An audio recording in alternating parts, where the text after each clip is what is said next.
Well, thank you, Kate. It was an honor to be able to be here, to listen to your number 10 speech, and have an opportunity to give you my evaluation of it.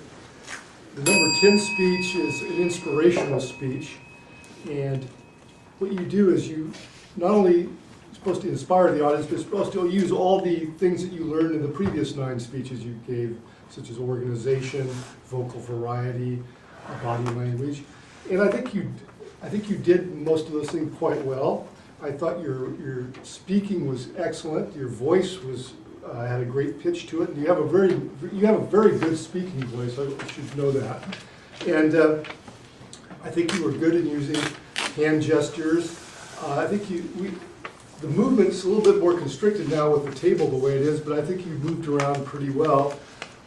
There's one thing that they tell you not to do in a number 10 speech that you probably did a little too much of, and that's using notes or looking at your notes.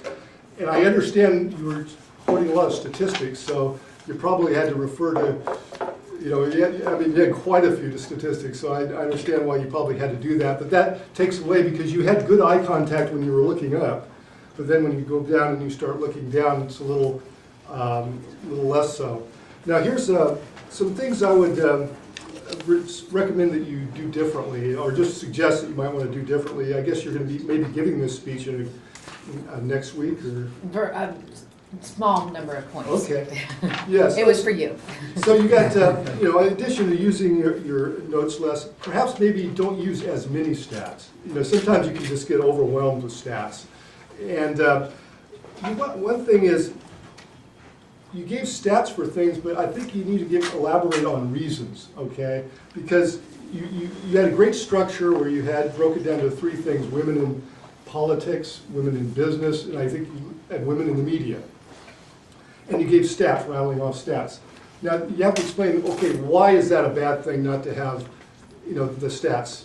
Really focus on the why. Okay, the stats might tell you what the situation is, and stats can be deceiving too. I've had a lot of experience where people quote stats, and it depends how you look at it, and sometimes it's not always what you think it is. So I think it's that you have to have the underpinning in this case. So that just tells you the surface. Then giving the reasons tells why. So I would really focus on that. And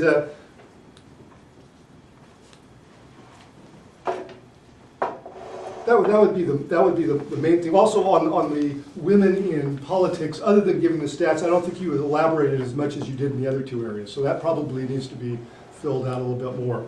But otherwise, I really enjoyed your speech, and you gave a lot of passion to it. So, and I also like that ending where you had us imagine and visualize. That was very, very good. So congratulations, and I look forward to your starting your advanced manuals and hearing those speeches. Thank you.